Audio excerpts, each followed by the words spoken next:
अब हम आगे क्या करें? यदि ये बच्चा माधव का है तो वो इस घर का खून है, भरद्वाज परिवार का वारिस है। माना कि हम सब नफरत करते हैं इस कलमुही से, पर हम भरद्वाज परिवार के वारिस को इस बेहुदा लड़की के भरोसे पलने नहीं दे सकते। और फिर माधव से अनजाने में जो गलती हुई है उसे हम नजरअंदाज भी तो नहीं कर सकते। हमें उस बच्चे को अपने साथ ही इस घर में पालना होगा, और कोई चारा भी तो नहीं है हमारे पास। अभी तक तो इस परिवार का एक भी वारिस नहीं था, और अब अचानक आधे साल में दो वारिस टपक पड़े। अरे हमारे लिए भी कुछ बचेगा या नहीं? हाँ दादी, आप बिल्कुल ठीक कह रही हैं। अब उस बच्चे को देविका के भरोसे तो नहीं छोड़ सकते। उस बच्चे की जिम्मेदारी लेकर उसका ख्याल हम रखेंगे। एक काम करते हैं दादी, हम दोनों मिलकर ना इसके बारे में माधव से बात करेंगे। जैसे आराधना ने दामिनी के बच्चे को संभाला है, बिल्कुल वैसे ही वो इस बच्चे का भी ख्याल रखेगी।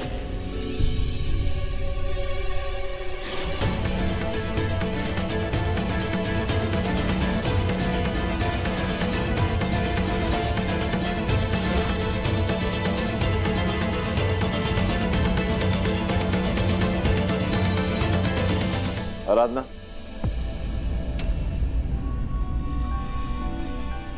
आराधना, हम तो बस सलाह मशवरा कर रहे थे, हमारी बात को गलत मत समझना।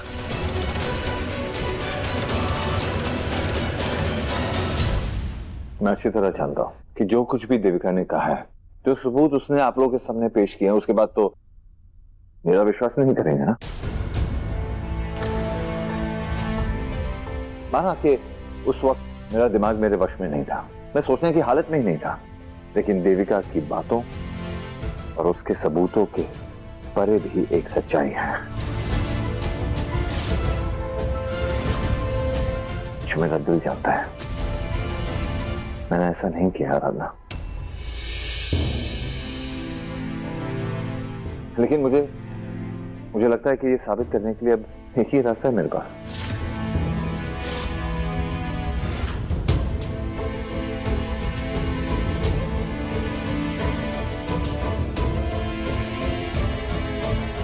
Hello doctor. एक्चुअली आपको मेरा एक काम करना होगा। मैं देविका के बच्चे का डीएनए टेस्ट करवाना चाहता हूं।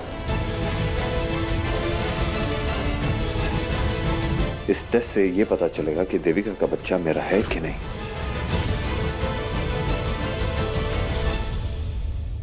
मैं अपने पेशेंट के माता पिता से भी बात करता हूं, उनकी परमिशन भी जरूरी है। आपको जो करना है प्लीज कीजिए, लेकिन वो सैंपल की रिपोर्ट्स मुझे कल तक ही चाहिए।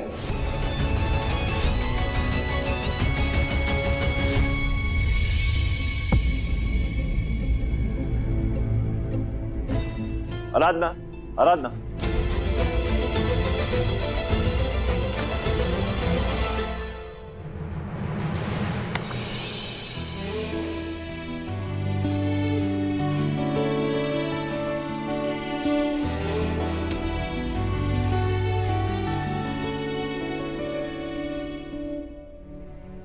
मैं जानता हूं कि मैंने बहुत बुरा किया है तुम्हारे साथ आराधना। तुम पे यकीन नहीं किया, सिर्फ देविका की बातें मानी। तुम्हें डिवोर्स दिया, देविका के साथ शादी करने की कोशिश की, घर वालों को तकलीफ पहुंचाई, उन्हें खतरे में डाला। लेकिन सबसे ज्यादा अगर मैंने किसी के साथ बुरा किया है ना, वो तुम आराधना। लेकिन आराधना, मैं अपने आप को अच्छी तरह जानता हूं, ऐसी हरकत तो कभी जिंदगी में कर ही नहीं सकता। मैं चाहे जितने भी नशे में हूं, एक औरत के साथ बिना शादी किए, बिना उसकी इजाजत के, मैं उसके साथ ऐसे आगे नहीं बढ़ सकता। देविका कहती है कि मैं उसके प्यार में था, मेरे ना कहने के बावजूद कोई मेरी बात नहीं मान रहा। लेकिन आई होप, कम से कम इतनी उम्मीद मैं तुमसे कर सकता हूं कि शायद जितना भी वक्त तुमने मेरे साथ गुजारा है, तुम मुझे थोड़ा बहुत समझ पाई हो कि मैं कैसा हूं। वैसे तो बहुत कुछ कहना चाहता हूं, मैं बस यही कहूंगा आराधना कि जो मैं कह रहा हूं उस पर यकीन कर, बाकी तुम्हारी मर्जी।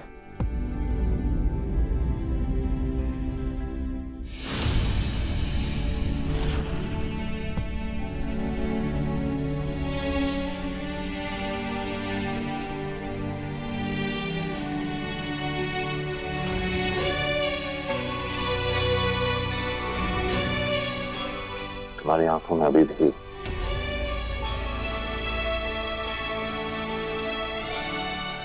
ये आंसू मैंने तुम्हें दिया ना, जिन्हें पोषने का भी हक मेरा ही है।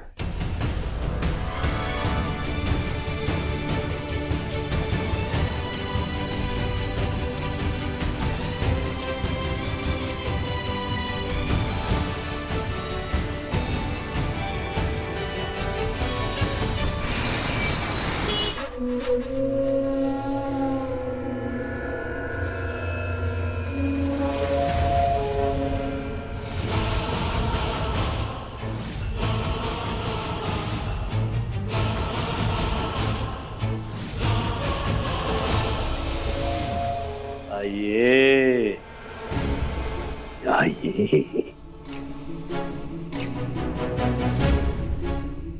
प्रशांत, तुमने हमें यहाँ क्यों बुलाया? क्या बात करनी है तुम्हें हमसे?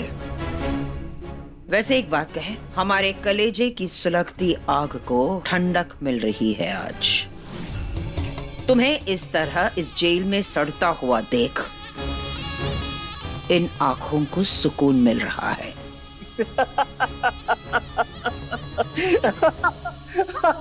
ओहो, इनका जी सुकून है? आपको तो खुश भी नहीं होना चाहिए, सुकून तो छोड़िए। बल्कि मुझे तो आपकी स्थिति पर हंसी आ रही है।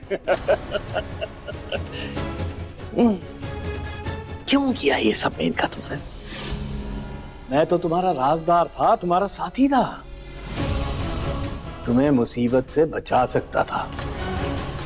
तुम तो अपनी गुस्से और नफरत की आग में ऐसी झुलस रही थी कि तुमने मुझे ही जेल भिजवा दिया। है?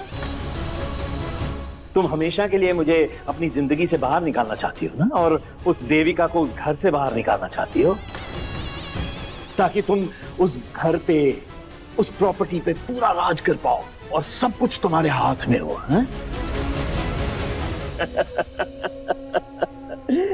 अरे मेनका जी, आपने तो अपने ही पैर पर कुल्हाड़ी मार ली। कैसा लग रहा है? अब क्या चाल चलोगी? क्योंकि देविका ने तो अपना अलग ही खेल खेल लिया है। लेट मी गेस, पहले हमारे रास्ते का एक ही कांटा होता था ना, अब तो दो दो हो जाएंगे। तुम माधव का कभी एक भी बच्चा नहीं चाहती थी ना, तो अब उसके दो दो हो जाएंगे। तुम्हें पहले भी कुछ नहीं मिला था और अब तो ठेगा।